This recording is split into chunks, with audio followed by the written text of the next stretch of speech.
지난주에는 우리가 내 마음에 할례 받은 때라는 제목을 가지고서 로마서 4장 1절에서 12절의 말씀을 나누었습니다. 유대인이 되었건 이방인이 되었건 간에 믿는 모든 자들의 이 조상으로 인정받은 이 아브라함은 어떻게 하나님께 의롭다함을 얻었는지를 살펴보는 그런 말씀이었습니다. 로마서 4장 3절에 보니까 아브라함이 하나님을 믿으니 그것을 그에게 의로 여기셨느니라 이렇게 기록하고 있습니다. 아브라함이 하나님을 믿는다는 거, 아멘 했다고, 히브리어로 아브라함이 아멘 했다고 말씀하셨습니다. 그랬더니 하나님께서 아브라함을 의롭다고 여겨주셨다고 말씀합니다. 곧 아브라함의 그 계좌 안에 텅텅 비어있는 그 계좌 안에 하나님께서 자신의 의를 충만하게 넣어주셔서 그로 인해서 의롭게 되었다고 말씀해 주고 있습니다. 아브라함은 우리가 보니까 창세기 15장에 보니까 조카 롯을 구해온 뒤에 자기가 그 기분이 좋은 것이 아니라 오히려 그것으로 인하여 자기가 다시 어떤 그 왕들에게 공격을 받을까 두려움 가운데 있었을 때에 하나님께서 찾아오셔서 방패가 되시겠다고 해주시고 또 그에게 큰 보상을 주시겠다고 약속을 하셨습니다. 그러니까 아브라함이 무엇을 도대체 나한테 주려고 하십니까 하니까 내 씨가 저 하늘의 별과 같이 많게 해주시겠다는 그 약속을 주시는데 아브라함이 그것을 믿어서 하나님께서 그 믿음을 보시고 의롭다 하고 여겨주셨다라고 기록을 하고 있었습니다. 그런데 우리가 지난주에 말씀을 살펴보니까 아브라함이 그것을 믿으니 의롭다고 하셨는데 그 믿을 당시 그 초기 믿음이 정말 우리가 생각했을 때 누가 보더라도 믿음의 조상이라고 할 만큼의 그러한 위대한 큰 믿음이었냐? 그게 아니었다고 성경은 기록하고 있었습니다. 초반에 보면은 아브라함도 그렇게 성숙한 상태의 믿음이 아니었습니다.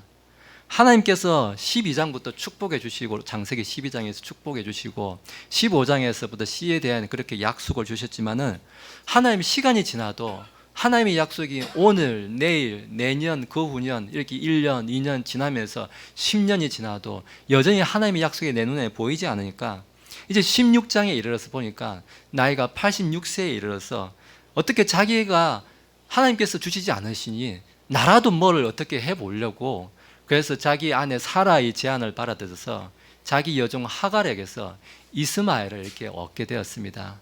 그리고 17장에 이르러서는 하나님께서 이름을 바꿔주시면서까지도 그 언약의 재확인을 해주시는 그런 은혜를 베푸실 때에 아브라함의 모습은 어땠습니까?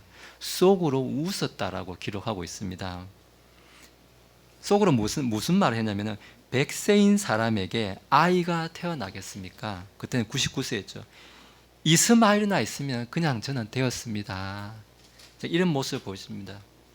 그런데 하나님께서는 그 말씀을 이렇게 그 고백을 들을 때 과연 그 고백을 때 어떡하지? 이제 속마음이 날았네. 하나님은 그랬었을까요? 아니죠.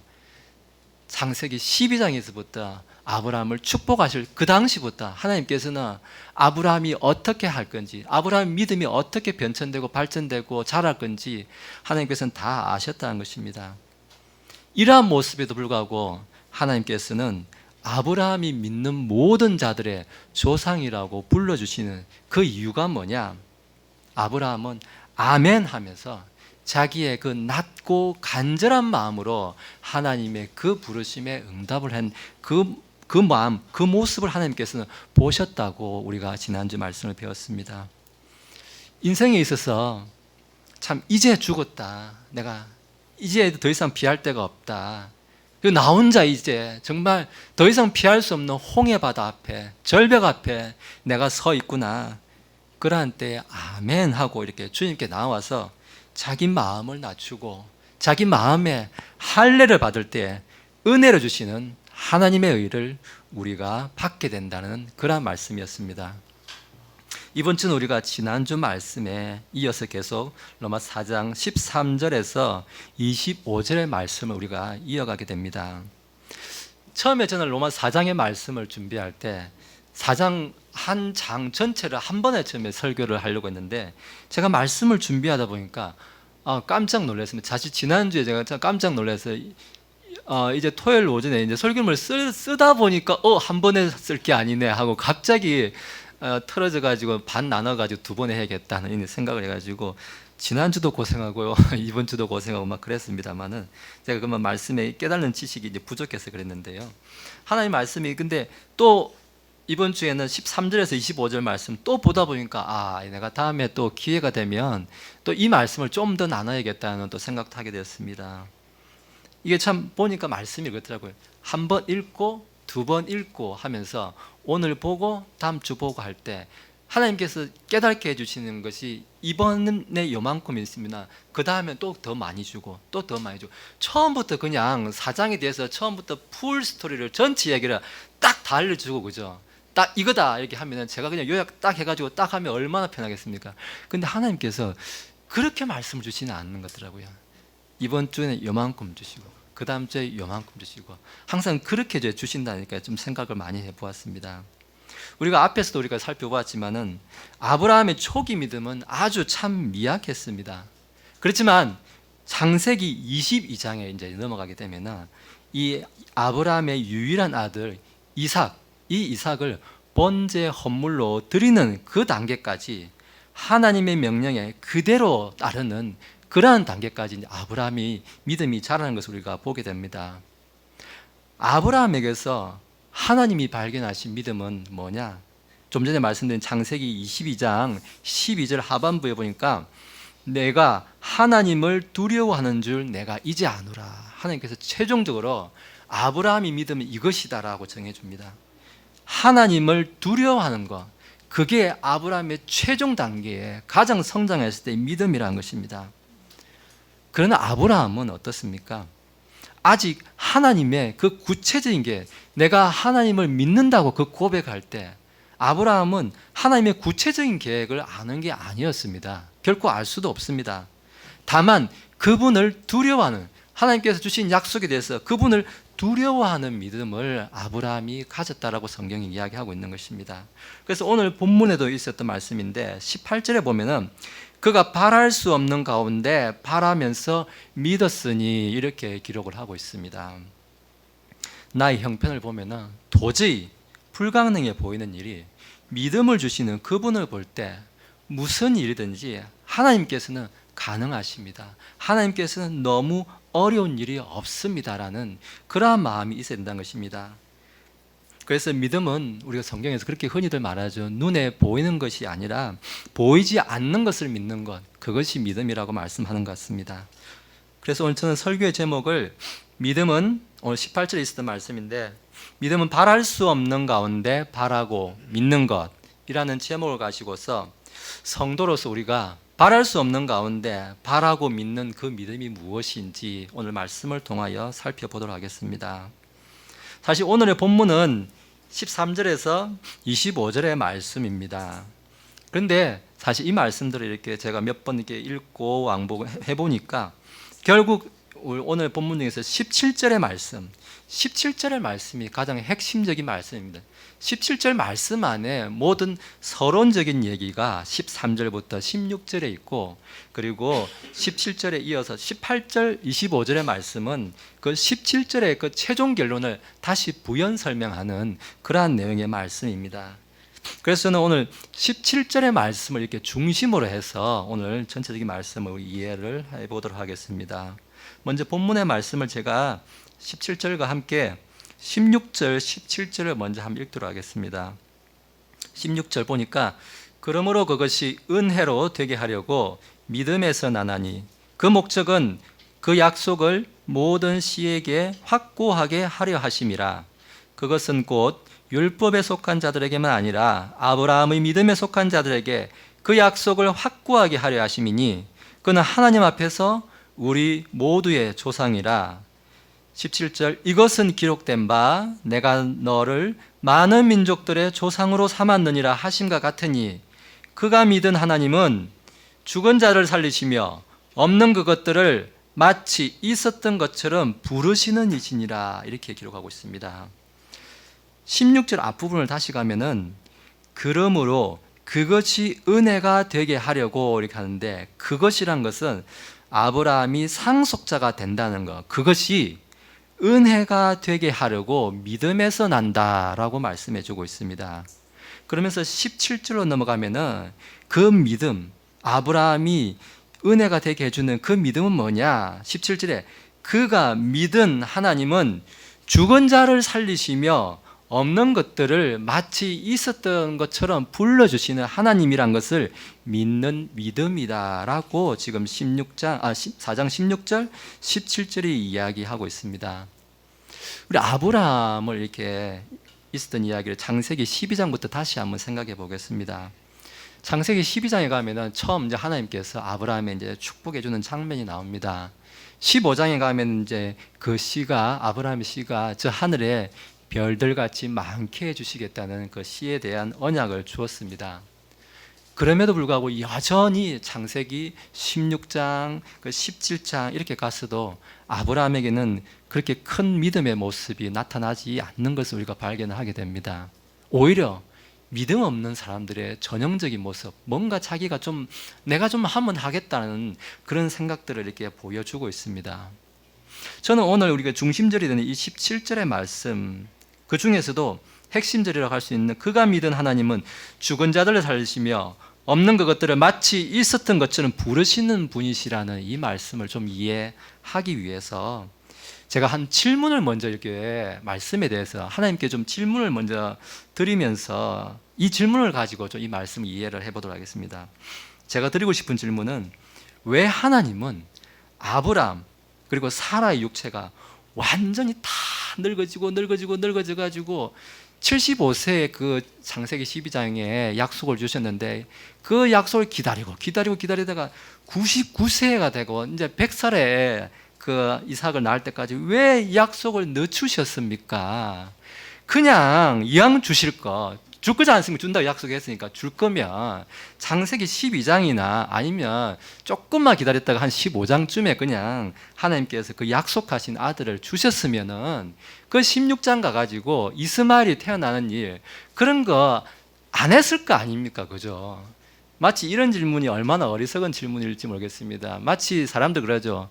하나님께서 에덴 동산에 선악과를 안 만들었으면 안 먹었을 거 아닙니까? 왜 만들어가지고 그렇게 탐스럽고 보기에도 탐스럽게 만들어가지고 우리를 죄로 짓게 하십니까? 라는 만큼 참 어리석은 질문일지 모르겠습니다만은, 그래서 어쨌든 제가 드리고 싶은 질문은 왜 하나님은 아브라함, 사라의 육체가 완전히 늙어서 이제 살았다는 생각이 없어지고 죽은 자라고 표현될 만큼 그러한 때까지 약속을 늦추셨을까라는 이렇게 질문을 가지고 오늘 말씀을 좀 이렇게 이해하도록 하겠습니다. 참 아까 제가 말씀드렸지만 세상적인 생각으로는 이왕 주실 거 좀 빨리 주셨으면 우리가 좀 고민도 안 했을 건데, 아브라함도 훨씬 더 멋진 사람으로 빛날 수 있었을 텐데 왜 그러셨을까, 이렇게 질문을 가지고 시작해 보겠습니다. 저는 이제 우리가 답을 찾기 전에 좀 우리가 이해를 돕기 위해서 제가 간단한 제 이야기를 좀 들려드리겠습니다. 우리가 운동을 이렇게 하게 되면 어떻습니까? 어떤 운동을 배우러 가면은 처음부터 대부분 그런 얘기들을 많이 하시더라고요. 보통 이제 골프를 배우고 하면은 처음에 이제 어깨 힘을 뺀다고 하더라고요. 저도 이제 골프를 제가 뭐 많이 치고 그런 건 아니고 누가 이렇게 스윙을 가르치면서 한번 쳐보라고 하길래 팔에 있는 힘을 주고 그냥 이렇게 막 휘두르고 계속 그냥 휘두르니까 한 100번쯤 치고 다시 이야기하자고 하더라고요.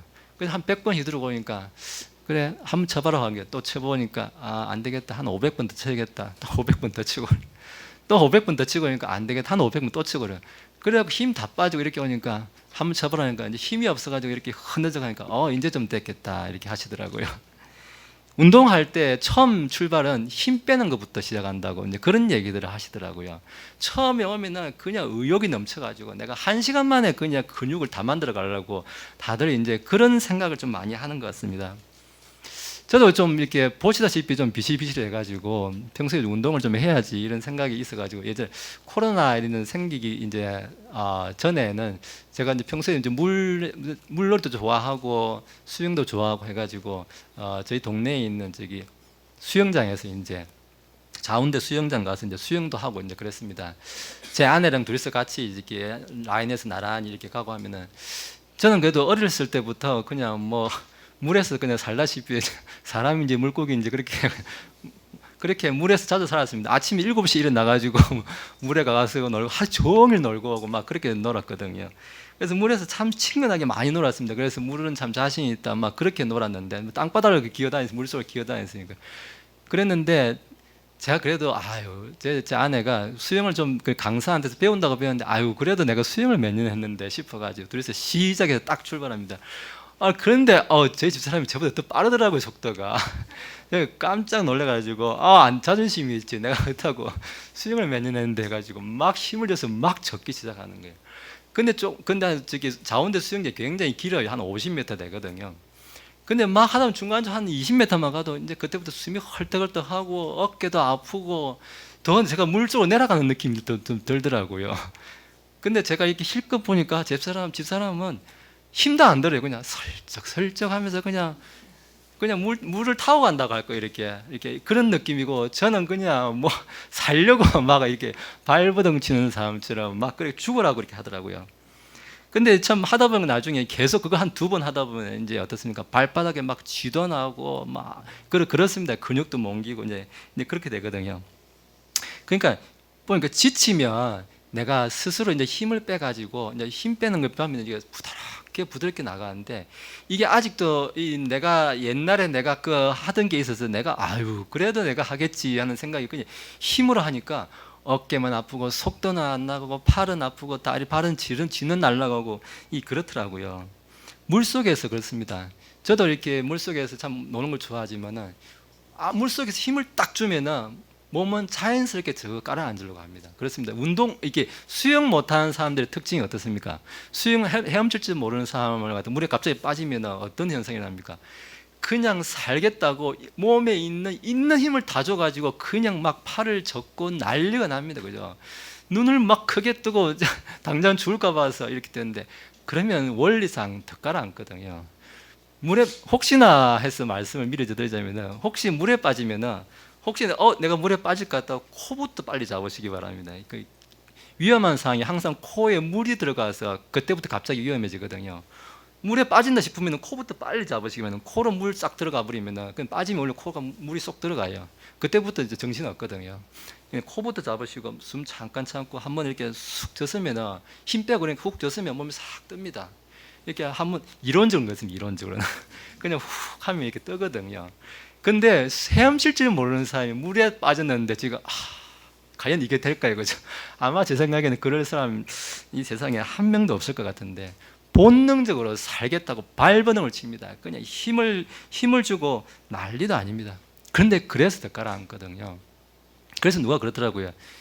물에 빠진 사람 이렇게 건져주고 줄 일이 생기면은 그 사람이 힘이 빠져가지고 이제 꼬로로록 내려가면은 그때까지 좀 기다려라. 마음은 아프지만 그때까지 기다리라 하더라고요. 근데 그때까지 안 기다리고 들어가면은 둘이 같이 꼬로록 하니까 그때까지 기다려야 된다. 왜냐하면 그 사람은 살려고 뭐라도 들어온 순간 그냥 꽉 보듬 안아가지고 둘이 같이 죽으니까 절대 미리 들어가지 마라. 이런 얘기 하더라고요. 그래서 아무튼 물에 들어가면은 그렇고 운동할 때 일단 힘부터 빼야 된다.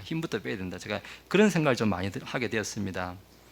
오늘 아브라함을 우리가 살펴보면은 아브라함이 창세기 15장에서 이렇게 내 씨가 저 하늘의 별들 같이 되겠다고 그 약속을 받았을 때 그 약속이 이제 속히 이루어지지 않으니까 아브라함의 마음에 어떤 조급함을 넘어서 가지고 나라도 뭘 좀 하면 될 것 같은데라는 생각이 들었던 것입니다. 그래서 그 힘으로 그 어떤 자기의 생각으로 이제 이스마엘이 생겨나고 이제 그랬던 거죠. 우리가 지금 창세기 17장 17절에 보면은 17장 17절 하반부에 보면은 이렇게 기록되어 있는데 100세인 사람에게 아이가 태어날 수 있어요. 지금 아브라함이 지금 말하고 있습니다. 90세인 사라가 낳을 수 있으려. 아브라함 자기가 생각해도 지금 100살이 다 된 사람이 무슨 애를 낳고 90세인 내 아내가 무슨 애를 낳겠습니까? 스스로 생각해도 전혀 이제 우리가 이제 가망 없습니다. 이제 우리는 전혀 가망 없으니까 무슨 나한테 지금 이름까지 바꿔주면서 자꾸 주신다는 말씀을 지금 몇 년 전부터 하고 계십니까? 지금 이렇게 생각하실 수가 있겠습니다. 아브라함은 자기 몸이 자기가 생각해도 전혀 생산의 능력이 없다라고 지금 인정하는 대목이 나오고 있습니다. 그리고 성경은 보니까 창세기 18장 11절에서도 보니까 이제 아브라함과 사라는 나이 많아 연로하고 또 사라에게는 여인들의 관례에 따른 것이 멈추었다라고 기록하고 있습니다. 이 관례에 따라 멈추었다는 거 우리가 생물학적으로도 그렇습니다. 여자가 애를 놓기 위해서는 이제 한 달에 한 번씩 이런 배란이 있는 사람만이 이렇게 아이를 가질 수가 임신을 할 수가 있습니다. 지금 한 달에 여인들의 관례에 따른 것이 멈추었다는 것은 이런 배란이 멈추었기 때문에 생물학적으로 아이를 낳을 수가 없다는 것입니다. 이제 폐경이 이제 우리가 되었다고 이제 그런 표현을 하는데 그 생물학적으로 지금 아내 사라도 그렇고 자기도 그렇고 사실 죽은 상태란 것입니다. 우리가 이 구원의 관점을 이렇게 보면은 하나님은 죄인이 죽은 상태에 이르기까지 아브라함이 지금 고백했던 것처럼 지금 100세인 사람에게 무슨 아이가 태어나겠습니까? 90세인 사라가 무슨 애를 놓겠습니까? 자기가 생각해도 이제 나는 죽은 상태입니다 라는 이제 이 고백이 있을 때까지 죄인이 스스로 나는 죽은 사람입니다 라는 그 고백이 있을 때까지 하나님께서 기다리신다라고 지금 말씀해 주고 있습니다. 갈라디아서 우리가 2장 20절에도 보면 내가 그리스도와 함께 십자가에 못 박혔나니 이렇게 기록하고 있죠. 못 박혀서 내가 십자가에서 예수님과 함께 죽어졌다는 그 고백이 있을 때까지 하나님께서 아무것도 하실 수 없다는 것입니다. 나를 구원해 주고 싶어도 은혜를 베풀고 싶어도 그 죄인이 스스로 내가 아직도 그래도 뭔가 할 수 있습니다. 아직은 내가 힘이 남아있어서 내가 이스마엘도 볼 수 있습니다 라는 생각이 있는 이상 하나님께서는 그에게 아무것도 하실 수 없다라고 지금 말씀이 이야기해주고 있는 것입니다. 오늘 저는 이 아까 17장 이야기하면서 처음에 질문으로 시작했습니다. 왜 하나님께서는 아브라함, 그 사라가 육체가 99세, 100세에 이를 때까지 왜 그 한 25년을 이렇게 왜 자꾸 그렇게 오랫동안 기다렸었습니까? 왜 늙을 때까지 그렇게 기다렸습니까? 제가 질문으로 시작했는데 거기에 대한 답은 하나님은 오늘 로마서 4장 19절에 있었지만은 아브라함과 사라가 자기 몸이 죽었다고 인정할 때까지 하나님께서는 기다리신다는 것입니다. 세상의 능력으로는 할 수 없다는 그 고백이 있을 때까지, 그 상황이 올 때까지 하나님께서는 기다려 주셨다는 것입니다. 오늘 이것을 우리는 예수님의 잉태에도 이렇게 적용해 볼 수 있겠습니다. 사라의 태가 이미 죽은 상태였다고 구약 창세기에서도 입증해 주고 있고 오늘 본문의 말씀 17절에도 정언해 주고 있습니다. 이미 사라의 태가 죽은 상태에서 사람의 능력으로서는 아무 일도 할 수 없는 상태에서 이삭을 준 일, 이것은 곧 우리 마리아가 보면은 마리아가 전혀 남자를 알지 못한 상황에서 오직 성령님의 능력으로 하나님의 능력으로서만이 그 생명이 이 마리아 안에 잉태되어서 예수 그리스도께서 우리 안에 오신 일을 그것을 모형으로서 그것을 예표로서 우리에게 보여주고 있다는 것입니다. 어떤 사람의 상식이나 이성으로 생각할 때 어떤 과학적인 면으로 생각했을 때 절대 있을 수 없는 일을 하시는 분이 하나님이시다라고 지금 이 말씀 속에서 우리에게 이야기해 주고 있는 것입니다. 우리가 이것을 또 예수님의 잉태된 일에도 비유할 수 있지만은 또 예수님의 부활에도 우리가 적용해 볼 수 있겠습니다.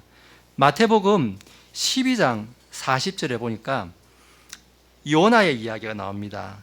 요나가 밤낮으로 사흘 동안 고래 뱃속에 있었던 것 같이 사람의 아들도 밤낮으로 사흘 동안 땅의 심장부에 있으리라 이렇게 말씀해 주고 있습니다. 사람이 고래 뱃속에서 3일 동안 있었는데 그 안에 산소가 없었더라도 결코 사람이 살 수가 없습니다. 우리 상적으로 생각해도. 그리고 하루에 있는 것이 아니라 3일 3일 밤낮을 있었기 때문에 요나는 그 안에서 죽은 게 맞습니다. 우리가 기존에 이게 교회에서 보면은 이렇게 그림이나 이런 거 보면은 요나가 이렇게 촛불을 고래 뱃속에서 촛불을 켜고 이제 그 안에서 기도하는 이제 그런 그림 어디서 이제 본 적이 저도 있는데요. 그 기도한 거는 요나가 생각을 해보십시오. 그 안에 촛불을 켰는데 그러면 그 고래 뱃속인데 고래는 얼마나 뜨겁겠습니까, 그죠? 그 있을 수가 있겠습니까? 그 안에 그리고 산소가 없습니다. 산소가 없으면 불이 켜지지가 않습니다. 있을 수가 없는 일입니다. 그 안에서 요나의 혼이 우리가 기도했다라고 믿는 것입니다. 그래서 아무튼 그 안에서 결코 사람이 살 수 없는 그러한 환경에서 사람이 완전히 죽은 상태에서 하나님께서는 부활을 하게 하시는 그러한 하나님이시라는 것을 또한 함께 모형으로서 이 이삭을 통해서 우리에게 보여주고 있는 것입니다. 우리가 또 이게 예수님의 잉태와 예수님의 부활 또 함께 우리가 하나님의 일에 또 함께 생각해 볼 수 있는 것이 뭐냐? 하나님의 천지 창조에도 우리가 이것을 적용해 볼 수 있는 것입니다. 우리가 17절에 이거 있었죠. 죽은 자들을 살리시며 그것들을 마치 있었던 것처럼 부르시는 이시라고 하나님을 얘기하고 있습니다.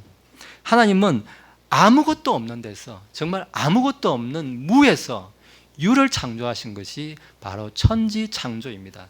절대 무언가 있는 것을 가지고 그걸 가지고 뭐 이렇게 만드셔서 천지 창조를 하신 거지 절대 있을 수 없는 상황에서 아무것도 없을 수밖에 없는 그러한 상황에서 하나님께서 창조를 하셨다는 것입니다.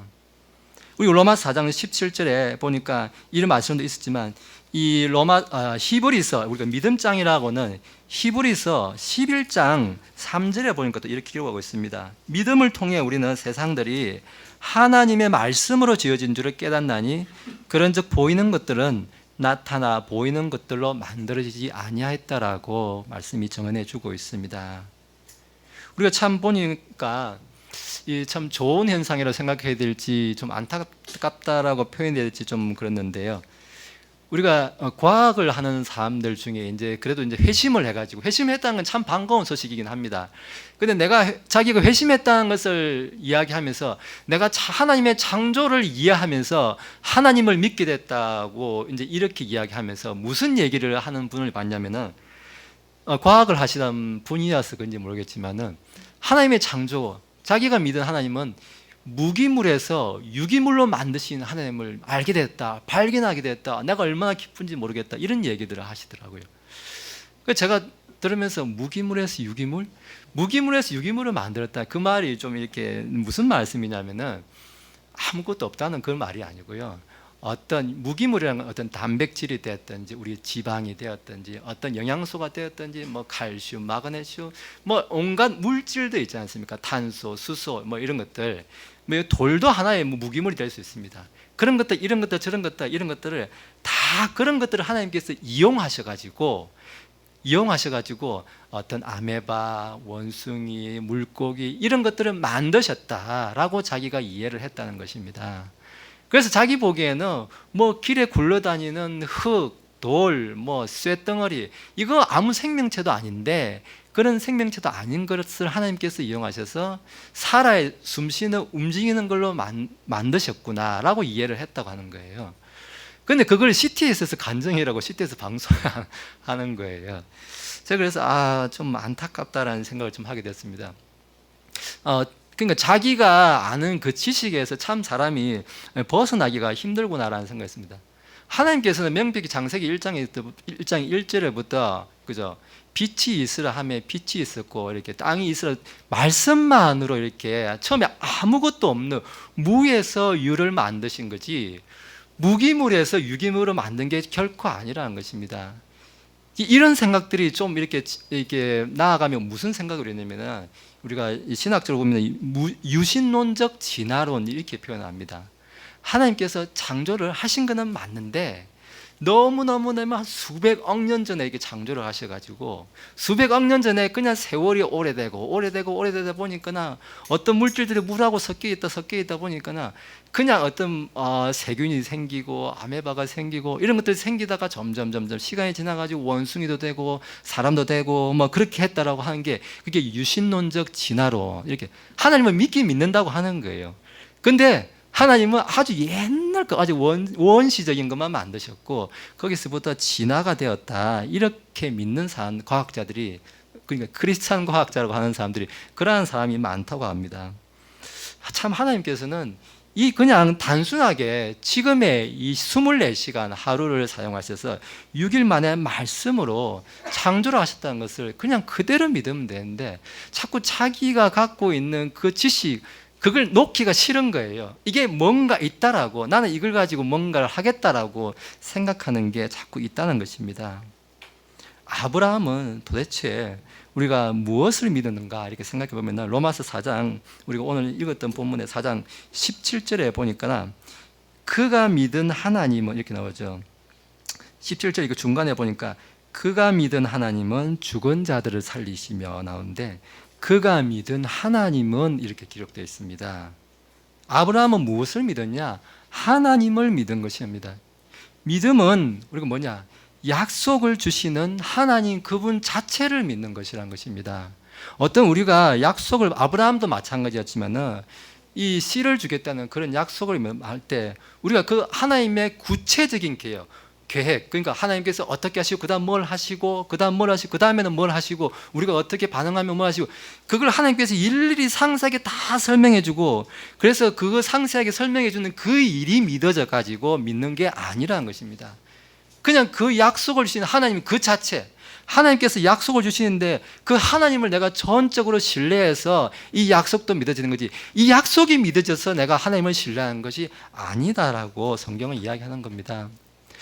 우리가 아까도 조금 이야기했지만은 이 천지 창조에 대해서 솔직히 우리가 천지 창조 이걸 뭐 어떤 우리가 학교에서 배운 어떤 과학적인 상식, 뭐 원리, 뭐 이런 걸로 가지고 얼마나 이해하면 우리가 이해하겠습니까? 빛이 있으라 했는데 있었다. 이거 자체가 벌써 이해 안 되지 않습니까?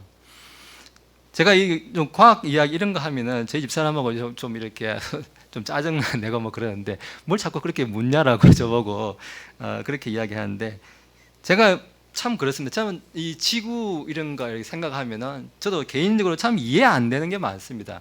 좀 이렇게 이해 안 되는 걸 좀 몇 가지 말씀을 드리면은 참 지구가 이렇게 지구가 태양 주변을 돈다라고 지금 과학적으로 그렇게 이야기하지 않습니까? 태양은 가만히 있고 지구가 태양 주변을 공전을 한다고 제가 이게 1년에 한 바퀴씩 돈다고 하잖아요. 그럼 1년에 한 바퀴 태양을 돌려면은 우리 지구가 얼만큼 빨리 이렇게 움직여야 되냐면은 1초 그냥 깜빡할 때 얼만큼 빨리 가냐면 1초에 지구는 한 30km를 날아갑니다. 여기서 30km면 대충 한 청주 정도 갑니까? 정확히는 모르겠는데 대충 한 청주, 여기서 1초 하는데 지구가 여기 청주만큼 날아가 버려야 돼요. 그래야 한 바퀴를 1년에 한 바퀴를 돌 수가 있어요. 그런데 재밌는 게 지구는 혹시 저는 지구에 밖에 안 나가 봤습니다만은 제가 아는 상식으로는 지구에는 뚜껑이 있습니까? 없습니까? 뚜껑이 없습니다. 지구는 그냥 우주랑 그냥 통해져 있어요. 그죠? 그래서 우리가 달 착륙선 이런 거 보낼 때 그냥 나가죠. 나가면서 뚜껑에 문 열고 이렇게 나가고 그렇게 하는 거 아니지 않습니까? 그죠? 그러니까 미사일도 쏘도 미사일도 우주 밖으로 나갔다가 들어왔다가 막 그러죠. 그죠? 지구에는 뚜껑이 없습니다. 근데 이 뚜껑이 없는 이 지구가 얼만큼 빨리 움직이냐고요? 1초에 30km, 여기서 1초 하면은 여기서 청주까지 날아가 버립니다. 그만큼 날아가는데 그게 얼마나 빠른지 좀 속도 감이 없을 수가 있는데, 참고로 우리가 총을 쏘지 않습니까? 총알을 쏘면 총알이 날아가는 그 속도가 있지 않습니까? 굉장히 빠르다는 거 다 알죠?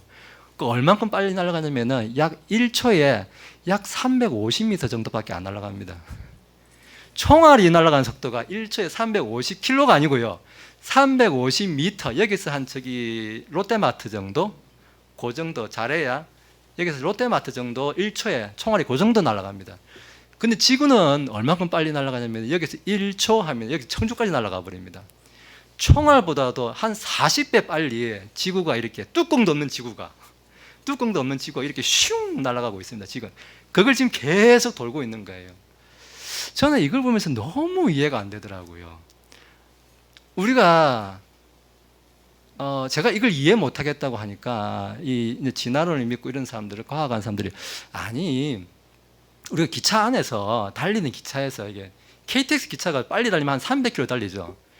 기차 안에서 이렇게 점프를 해서 살짝 점프했다 딱 깔아앉으면은 그 자리에 떨어지잖아요, 그죠? 이렇게 기차 안에서 이렇게 점프를 하면 딱 그 자리에 떨어집니다. 지구가 워낙 빨리 움직이는데 우리가 그 안에 있으니까 같이 따라 도니까, 같이 돌기 때문에 우리가 못 느끼고 있는 거다. 모든 것이 다 같이 돌고 있어서 그렇다. 그 말을 하니까 글쎄요. 그러면 기차 밖에서, 기차 지붕 위에서 뛰면 어떻게 될까요? 생각을 해보셨습니까? 제가 물어봤습니다. 기차 안에서 뛰니까 그 자리에 떨어져요.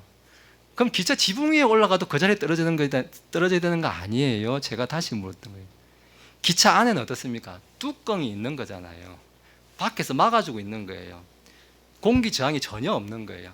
바람이 나한테 불지 않는 거예요. 그래서 내가 점프하면은 기차의 속도와 맞춰서 내가 같이 움직여요. 근데 기차 지붕 위에 올라가서 이렇게 한번 점프하면 무슨 일이 일어날지는 저는 안 뛰어봐도 알 것 같아서 그 친구 보고만 뛰어보라고 이야기하고 싶은데 아마 휙 날아갈 것 같아요, 뒤로. 그죠?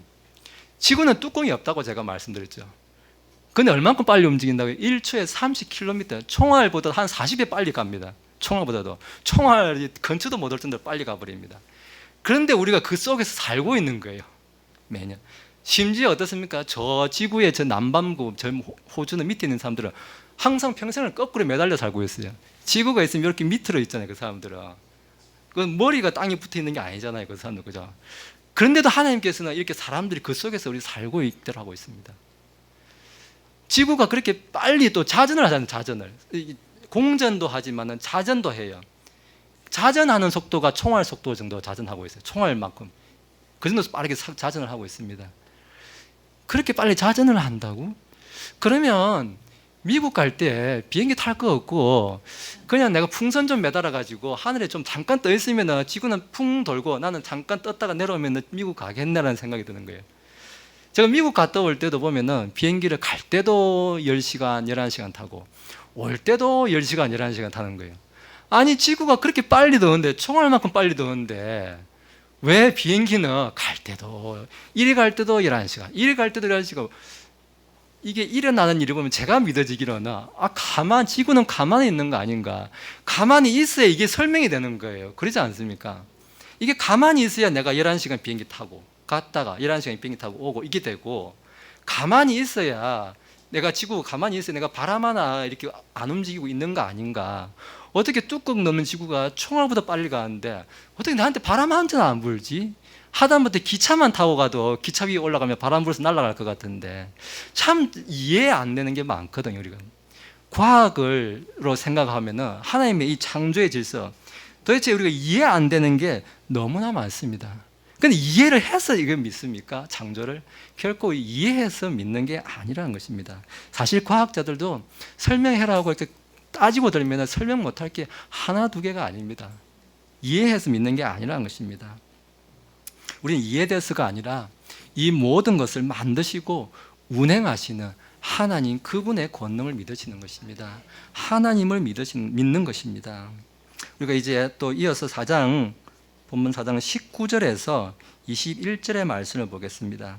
19절 보니까 제가 읽겠습니다. 그가 100세쯤 되었을 때에도 믿음이 약해지지 아니하여 이제는 죽은 자기 몸을 고려하지 아니하고 또 사라의 태가 죽은 것도 고려하지 아니하였으며 믿지 아니함으로써 하나님의 약속에 관하여 흔들리지 아니하고 오히려 믿음이 강해져서 하나님께 영광을 돌리며 그분께서 약속하신 것을 그분께서 또한 능히 이행하실 줄로 온전히 확신하였으니, 이렇게 기록하고 있습니다. 21절에 보니까 그분께서 약속하신 것을 능히 이행하실 줄로 온전히 확신했다고 이야기하고 있는데, 약속하신 것은 뭐냐? 47절에 있는 말씀인데, 많은 민족들의 조상으로 삼아주겠다는 그 약속을 하나님께서 능히 이행하실 줄로 아브라함은 확신했다라고 말해주고 있습니다. 지금 바울은 창세기 15장부터 이게 17장까지 있었던 그 아브라함의 참 초기 믿음, 참 믿는다고 하기는 하는데 우리가 봤을 때 믿는 사람의 믿음이 이 정도밖에 안 되나, 하나님이 언약에 재확인을 주는데도 코로 웃고 자기 속으로 웃으면서 아이고 100세의 아들한테 무슨 아들이 있겠습니까? 라는 그 정도밖에 안 됐다는 것입니다. 그런데 창세기 22장에 가니까 자기 아들 이삭을 번제물은 태워서 드리는 태워서 사실 사람을 죽이는 건데, 이 번제 헌물로 바칠 만한 그러한 정말 우리가 온전한 믿음이라고 할 수 있는 정말 믿음의 좀 최고봉이라고 할 수 있는 그러한 믿음을 지금 바울은 여기서부터 보여주고자 하고 있습니다. 지금 아브라함이 어떻게 지금 창세기 22장에서 이삭이 자기 하나밖에 없는, 그것도 100살에 얻은 그 귀하고 귀한 아들을 번제 헌물로 바칠 만큼 그러한 믿음으로 강해졌나, 지금 이제 거기에 대해서 이제 바울은 이야기하려고 하고 있습니다. 이 히브리서, 우리가 이 말씀 이야기해서 히브리서 11장 19절을 한번 보겠습니다. 여기 보니까 아브라함이 자기 아들 이삭을 바치는 그거에 대해서 이제 이 히브리서 기자, 우리는 이제 사도 바울이라고 믿는데, 히브리서 기자가 이것을 묘사하는 내용이 나옵니다. 하나님께서 심지어 죽은 자들로부터 능히 그를 일으키실 줄로 생각하였으므로 또한 그는 죽은 자들로부터 그를 모형으로 받았느니라 라고 기록하고 있습니다. 아브라함은 100세의 나이에 이삭을 낳음으로써 죽은 자를 일으키시는 하나님, 그 하나님을 이미 자기 아들 이삭을 통해서 경험을 했던 것입니다. 자기 몸이 100세에 이르렀고 사라의 태도 이미 죽었다고 표현할 만큼 그 속에서는 아무 희망이 없었는데, 그 죽은 몸과 같은 그 속에서 하나님께서는 이삭을 주심으로써 죽은 자를 일으키시는 하나님이라는 것에 대한 확신을 주셨던 것입니다. 지금 이런 경험을 겪으면서, 그의 100세의 나이에 겪으면서 지금 이삭을 바치는 이때 자기 아들 그 이삭을 설사 자기가 죽일지라도 하나님은 능히 다시 일으키신다는 그것을 확신하게 됐다는 말씀을 히브리서 지금 11장 19절에서 주고 있습니다. 우리가 이 말씀을 생각해 보면은 창세기 22장에 보면은 지금 아브라함이 이삭을 바치는 장면이 나옵니다. 그 장면을 보면은 이삭이 그 나무를 지고 가는 장면이 나옵니다. 하나님께 번제 헌물을 드리려고 가는데 이삭이 나무를 지고 가요. 나무를 지고 가는데, 나무를 졌다? 그러면 설마 5살짜리 4살짜리 애가 나무를 지고 가지는 않았을 거잖아요. 그래도 나무를 지고 가려면은 그래도 한 열몇 살이고 됐을 거 아니에요. 최소한 한 15살 해봤자 중학교 2학년 정도 되는데, 최소한 그래도 한 15살이라 칩시다. 그러면 그죠? 아브라함이 어느 정도 성장한 나이인 거예요. 지금 이것을 생각해 보면서 우리가 미루어 생각해 볼 수 있는 것은 뭐냐? 아브라함의 믿음이 지금 점점 자라가지고 자기 아들 이삭을 번제 헌물로 바칠 때까지 지금 자랐는데, 처음부터 우리가 알다시피 아브라함의 초기 믿음이 처음부터 이런 믿음이 결코 아니었습니다. 심지어 자기 아내 사라를 축복의 언약을 받은 후로도 자기 아내 사라를 자기 방패막이 삼아하고 어떻게 자기 좀 살아보겠다고 생각하는 그러한 사람이었는데, 아브라함이 보니까 믿음이 자라는데 시간이 많이 필요했구나라는 제가 그런 생각을 해보게 되었습니다. 아까 제가 말씀드렸지만 이삭이 나무를 지고 가세요. 창세기 제가 한번 22장 6절에 있네. 22장 보니까 아브라함이 번제 헌물에 쓸 나무를 취하여 자기 아들 이삭에게 지게 하고 자기는 불과 칼을 손에 들고 그들 두 사람이 함께 가니라 기록하는데, 저도 나무를 이렇게 어렸을 때 많이 해봤습니다. 초등학교 때부터 이렇게 나무하러 많이 다녀봤는데, 그래도 왜냐면 지게 크기도 있고 하기 때문에 좀 짐도 질려면 최소한 그래도 열몇 살은 돼야 되더라고요. 제가 거의 저는 한 6학년 때부터 이제 나무를 지게를 진 것 같아요. 어느 정도 그래도 나이가 돼야 지게도 지겠더라고요. 그래서 지금 보면은 처음에 아브라함의 창세기 12장에서 하나님께 그 축복의 언약을 받을 때가 몇 살이냐면은 아브라함이 75세였어요. 아브라함이 75세였고 이삭을 낳은 나이가 100세에 얻었다고 했어요. 그럼 75세부터 100세까지 25년이 흘렀죠. 그리고 지금 이삭이 나무를 지고 갈 정도로 한 15살이고 됐다고 가정하면요, 25년이 지나고 15년이 또 지났으니까 합치면 총 한 40년이 된 거죠. 지금 아브라함은 자기 아들 이삭을 그 하나님께 번지 한 불로 바칠 때까지, 처음 축복의 그 약속을 받을 때부터 시작하면 약 40년의 시간이 지난 거예요. 아브라함은 처음부터 믿습니다 하고 믿음이 있다만 해가지고 그런 믿음이 아니었어요. 자기 아들 번제 헌물로 바칠 때까지는 지금 거의 40년의 시간이 흘렀다라고 성경이 전해 주고 있습니다. 그동안 하나님을 바라보면서 이 아브라함에게는 어떤 생각을 했을까 제가 생각해 보았습니다. 약속을 하나님께서 주셨는데 언제 주실까 참 궁금하기도 했을 것 같다는 생각도 해보았습니다. 아브라함은 어떻게 했습니까? 성경을 미뤄볼 때 하나님께 주시는 그 약속의 때를 기다리면서 아마도 어쩌면은 지금 100세, 99세의 나이에 속으로 웃기까지도 했지만은 그래도 우리의 모습이 아닌가 싶습니다. 또 어느 날은 그냥 믿음이 충만해서 하나님 감사합니다 하다가 어느 날은 이런 게 생길까 싶기도 하고, 이게 지금 반복되는 시간이 40년의 시간이 지났던 것입니다. 믿음이 점점 성장했다라고 지금 말씀이 이야기해 주고 있다는 것입니다. 우리 예수님도 그랬었습니다. 예수님은 처음 태어날 때부터 이게 기저귀도 안 차고 그랬을까요? 아닙니다. 예수님도 처음에 사람의 모습으로 오셨기 때문에 처음에 태어났을 때도 기저귀도 차고, 그죠? 배가 고프면 배고프다고 울기도 하시고 그러한 모습으로 태어나셨다는 것입니다. 그래서 누가복음 2장 52절에 보면은 예수님께서도 지혜와 키가 자라며 하나님과 사람들 앞에 이 호의를 입으셔서 이게 옛날 개혁성경에 사랑스러워 가시더라 기록이 있는데 호의를 입으셨다라고 기록하고 있습니다. 예수님조차도 아이의 모습으로 태어나서 점점 성장하는 모습을 보여주고 있습니다. 아브라함도 아이와 같은 믿음에서 그 40년의 시간을 하나님과 함께 하면서 하나님의 약속을 보면서 때로 그 사람에게 낙심도 있지만은 점점 믿음이 성장해가는 그러한 시간이 필요했다라고 우리에게 이야기해 주고 있습니다. 예수님의 제자들은 달랐습니까? 우리 예수님의 제자들 어떻습니까? 예수님께서 십자가에서 이렇게 달리신다고 잡혀가니까 어떻습니까? 한 사람도 안 남고 다 도망가 버렸죠.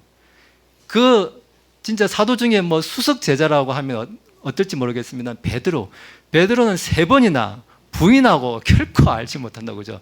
부인하면서 다 도망가 버리죠, 그죠? 처음에는 심지어 어떻습니까? 예수님이 부활을 했는데도 이 예수님의 제자들이 믿지도 않았습니다. 도마는 내가 이 손가락을 예수님의 그 손못자국에 넣어보고 예수님의 옆구리에 넣어보지 않으면 믿지 않겠다고 그러한 말까지 하고, 그리고 결국 예수님의 손못자국에 넣어보고 그래야 믿던 그런 제자들의 수준이었습니다. 우리가 주님의 때를 기다린다, 제가 그런 생각을 좀 하게 되었습니다. 이 주님의 때를 기다린다, 이거 내가 시간이 필요하구나, 참 그러한 생각을 많이 했는데, 우리가 이 구약 시대 성경에서 말하는 아마 가장 마지막 대언자라고 이렇게 굳이 말을 해놓으면 저는 이 사복음서마다 나오는 예수님이 오시기 전에 그 예수님의 오프닝, 이 성경의 오프닝을 담당했던 사람이 누구냐? 바로 침례자 요한, 우리가 개역 성경에 세례 요한이라고 하는데, 침례자 요한이 항상 이 사복음서에 제일 먼저 나옵니다. 그래서 예수님이 나타나실 것을 항상 예표하는 사람으로서 이 침례자 요한이 나오고 있습니다. 이 침례자 요한이 어떤 사람이냐? 우리가 침례자 요한이 정말 주님의 때를 기다리는 가장 제가 봤을 때 좋은 모형이 아닌가 생각합니다. 오늘 말씀과도 참 너무 잘 어울리는데, 누가복음 1장에 가면은 누가복음 1장 5절과 7절에서 이 침례자 요한이 어떻게 나왔는지 보여주고 있습니다. 1장 5절과 7절 제가 보겠습니다. 유대왕 헤롯 시대의 아비야 계열에 사가랴라 하는 이름의 어떤 제사장이 있었는데 그의 아내는 아론의 딸들에게 속하였고 그녀의 이름은 엘리사벳이더라 하면서 7절에 가니까 엘리사벳이 수태하지 못하므로 그들에게는 아이가 없었고 이제 그들이 둘 다 매우 연로하더라, 이렇게 기록하고 있습니다. 성경에서 보니까 이 침례자 요한의 부모 사가랴와 엘리사벳, 우리 엘리사벳은 영어로는 엘리자베스, 영국 엘리자베스 여왕이죠. 그 사람이 이게 엘리사벳이에요. 이게 영어 이름은. 이 엘리사벳과 사가랴도 이미 너무 연로해가지고 출산할 수 없는 때, 마치 아브라함과 이 사라처럼 그러한 상태에 있었던 사람입니다. 근데 누가복음 13장에 가니까 하나님께서 이들에게 아들을 주시겠다 약속을 하십니다. 13절 보니까 주께서 내 기도를 들으셨느니라. 내 아내 엘리사벳이 내게 아들을 낳아 주리니 너는 그의 이름을 요한이라 하라. 이렇게 말씀을 정해주고 있습니다. 그리고 그 아들 요한은 어떤 사람이 될 건지도 이야기합니다.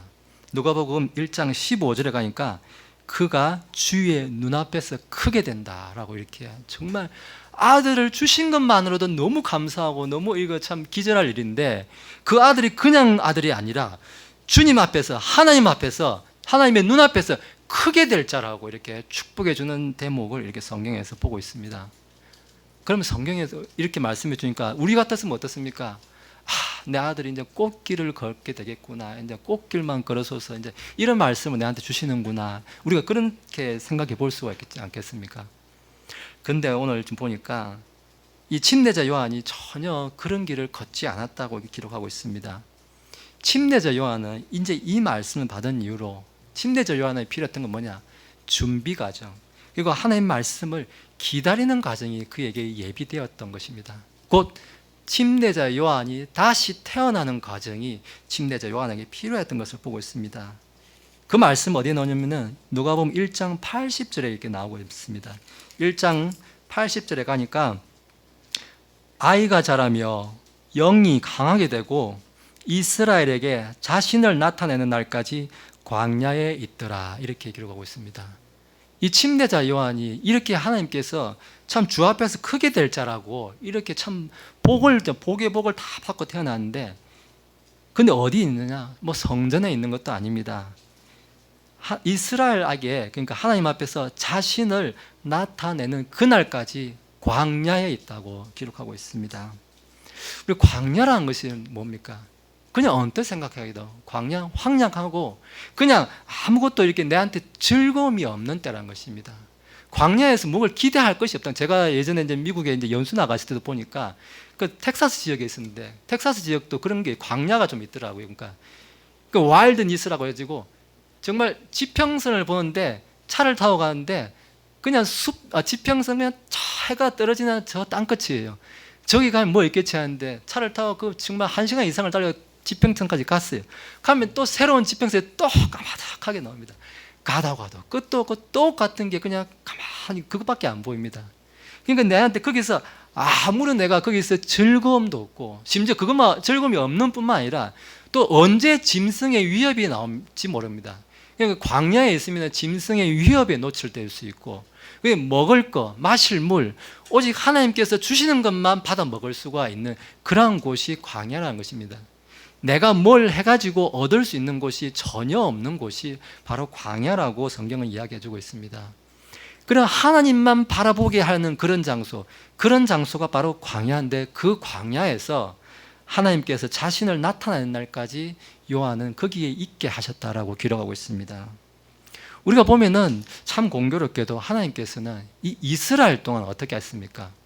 광야에서 40년간 우리가 아까 아브라함이 이삭을 바치는 축복을 약속을 창세기 12장에서 받고 자기 아들 이삭을 바치기까지 몇 년이 흘렀다고 대충 우리가 세보니까 한 40년의 시간이 걸렸다고 우리가 예측했지 않습니까? 이스라엘도 보면은 그 광야 생활을 했던 40년 광야 생활을 했던 것을 우리가 같이 볼 수가 있습니다. 하나님께서는 자신의 백성을 받아들이기까지 기다리는 시간을 주시는 것을 우리가 보게 됩니다. 40년의 시간 동안 하나님만 바라보게 정말 하나님만이 나의 구원자 되십니다 고백하고 내가 이제 참 죽은 자입니다 고백할 때까지 하나님께서는 기다리게 하신다라고 성경이 우리에게 말씀해 주고 있습니다. 그리고 그런 일이 있고 난 뒤에야 이제 누가복음 3장 2절에 가니까 이제 요한에게 주시는 말씀이 뭐냐? 하반부에 보니까 3장 2절에 하나님의 말씀이 광야에서 사가랴의 아들 요한에게 임하니라 이렇게 말씀합니다. 하나님의 말씀이 어디에서 임했냐? 성전 가운데서 임한 것이 아니라 요한이 광야에 있을 때 광야에 있는 요한에게 임했다라고 이렇게 성경이 이야기해 주고 있습니다. 정말 아무도 알아주지 않는 곳, 정말 하나님 외에는 나에게 뭔가 해줄 것이 없는 그러한 상태에 있었을 때, 정말 하나님만 바라보게 되었을 때, 그때 하나님께서 자신의 말씀을 주신다라고 성경이 이야기해 주고 있습니다. 하나님께서는 앞에도 말했지만은 아브라함이 조용히 하나님만 전적으로 바라보는 그 믿음이 자라기까지 하나님께서는 기다려 주시는 하나님이다. 그렇게 말씀을 결론내 주고 있습니다. 이제 결론의 말씀을 드리겠습니다. 우리가 제목을 믿음은 바랄 수 없는 가운데 바라고 믿는 것이라는 제목으로 우리가 말씀을 살펴보았습니다. 아브라함이 믿은 하나님은 어떤 분인지 이 말씀이 전해주었는데, 오늘 본문 4장 17절 하반부에 보니까 그가 믿은 하나님은 죽은 자들을 살리시며 없는 그것들을 마치 있었던 것처럼 부르시는 하나님이시다라고 말씀해 주었습니다. 내가 여전히 아직도 내가 뭔가 할 수 있다라고 생각하는 그 순간 하나님은 더 나를 기다리게 하신다는 것입니다. 내가 도저히 할 수 없습니다. 내가 이제 죽은 자와 같습니다.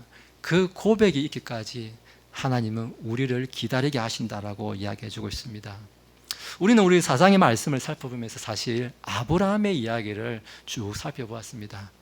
그러나 사도 바울이 말하고자 하는 것은 아브라함을 이렇게 강조하고 이 복음에서 아브라함을 지켜 세워주고 아브라함의 믿음을 대단하고 그 이야기를 해주고 싶은 말이 아닙니다. 아브라함을 통해서 누구를 말씀해 주느냐? 예수 그리스도를 말씀해 주는 것이 이 본문의 핵심입니다. 바로 아브라함이 믿은 것은 약속을 주신 하나님 자체, 그분을 믿는 것이 우리가 아브라함을 통해서 배워야 되는 것이다 라고 말씀해 주고 있습니다. 아브라함은 성경도 없었습니다. 그 당시 무슨 성경이 있었습니까? 그냥 약속을 주시는 그 하나님 그 자체를 믿은 것입니다. 우리는 무엇을 믿습니까? 우리는 믿는다고 하는데 무엇을 믿습니까? 지금은 성경이 다 주어졌습니다. 성경 안에 기록된 예수 그리스도를 믿는 것입니다. 우리가 성경 안에 기록된 오늘 4장에 있는 아브라함을 보았지만 이 아브라함을 통해서 결국 성경 안에 기록된 예수 그리스도를 믿는 것이 우리의 믿음인 것입니다. 오늘 우리 본문 로마서 4장 24절에 보니까 우리가 예수 우리 주를 죽은 자들로부터 살리신 분을 믿을진대 그것을 의로 인정받을 우리도 위한 것이라 라고 이렇게 말씀이 정언해 주고 있습니다. 믿음은 실수가 있을 수 있습니다. 갈등도 있고 때로 그 속에서 고난을 통해서 하나님께서는 우리의 믿음의 자리를 점점 만들어 가시는 하나님이었습니다. 아브라함에게도 40년 그 시간이 필요했습니다. 하나님을 신뢰하면 하나님께서는 우리가 그 믿음이 부서질 때까지 기다려주시는 하나님이었습니다. 참 저도 이렇게 자녀를 이렇게 양육하고 있습니다만은 우리 자녀 여러분도 그런 걱정이 또 있으신 분도 있을 것 같습니다. 내 자녀가 좀 다 장성을 했는데 좀 이제 나이도 30 넘고 했는데 이제 좀 뭔가 좀 정신 차려서 뭘 좀 할 건데 왜 못하고 있나라는 혹시 그런 참 안타까운 마음이 드는 그런 자녀도 있을 수 있을 것 같습니다. 자녀들의 바람, 어떤 기대 이런 거 내 자녀가 좀 이걸 좀 해줬으면 좋겠는데 이런 기대 이런 거 하는 거 다 있을 수 있었습니다. 저도 저 개인한테도 그런 기대 있고요.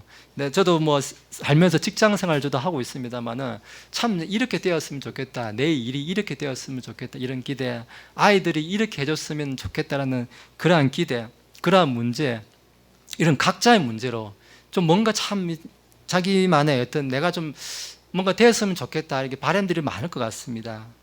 그런데 이렇게 우리가 바람을 가지고 막 기다리고 있는데 동시에 또 누가 기다리고 있느냐? 예수님께서도 하나님께서도 우리를 향해서 똑같은 마음으로 지금 우리를 기다리고 계신다는 것입니다. 그 오랜 시간을 하나님께서 기다리고 계신다는 것입니다. 정말 오늘 우리 계속 말하지만은 나는 할 수 없습니다. 나는 죽은 자와 같습니다. 갈라디아서 2장 20절에 있는 것처럼 내가 예수 그리스도와 함께 십자가에 못 박혔다라고 하는 그 고백을 통해서 우리가 예수님과 함께 죽어지고 예수님과 함께 다시 일어서는 경험을 하는 우리 모든 성도들 되시기를 우리 주 예수님의 이름으로 축원합니다. 기도하시겠습니다.